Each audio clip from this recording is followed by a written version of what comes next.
امریکی صدر Donald Trump نے اپنے عہدے کا باضابطہ طور پر چارج سنبھال لیا ہے اور صدر بننے کے چند گھنٹوں کے اندر ہی انہوں نے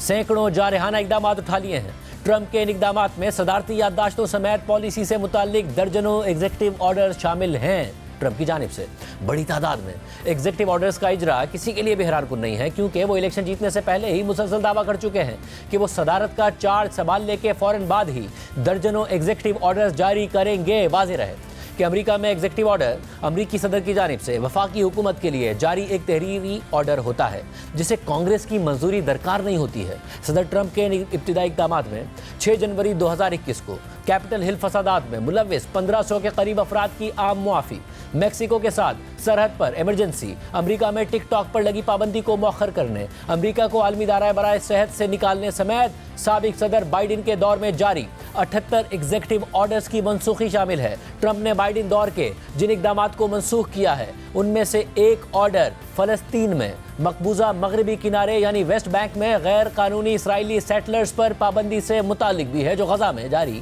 اسرائیلی جارحیت کے دوران مقبوضہ مغربی کنارے یعنی ویسٹ بینک میں پرتشدد وارداتوں میں ملوث تھے، جس سے یہ سوال اٹھ گیا ہے کہ ٹرمپ نے اسرائیلیوں کو مقبوضہ مغربی کنارے میں فلسطینیوں کے املاک پر قبضے اور ان پر تشدد کی کھلی چھوٹ دے دی ہے۔ رائٹرز کے مطابق امریکی صدر ٹرمپ نے بائیڈن انتظامیہ کی طرف سے فلسطینیوں پر مغربی کنارے میں تشدد میں ملوث دائیں بازو کے اسرائیلی سیٹلر گروپس اور افراد پر عائد پابندیاں منسوخ کر دی ہیں۔ واضح رہے کہ بائیڈن دور میں متعدد اسرائیلی سیٹلرز اور اداروں پر پابندیاں عائد کی گئی تھیں، ان کے امریکی اثاثوں کو منجمد کر دیا گیا تھا اور امریکی شہریوں کو ان افراد سے لین دین سے روک دیا گیا تھا۔ رائٹرز کے مطابق جہاں دنیا کی زیادہ تر توجہ غزہ کی جنگ پر مرکوز تھی، وہیں مغربی کنارے میں اسرائیلی سیٹلمنٹس کے بڑھتے ہوئے تشدد اور املاک پر قبضے نے اسرائیل کے کچھ مغربی اتحادیوں میں تشویش پیدا کر دی تھی۔ اس تشویش پر بائیڈن انتظامیہ نے اسرائیلی حکومت پر بار بار یہ دباؤ ڈالا تھا کہ وہ ان انتہا پسندوں کو ایسے اقدامات پر جواب دہ ٹھہرائے جنہیں امریکہ مسئلہ فلسطین کے 2 ریاستی حل کے لیے نقصان دہ سمجھتا ہے، لیکن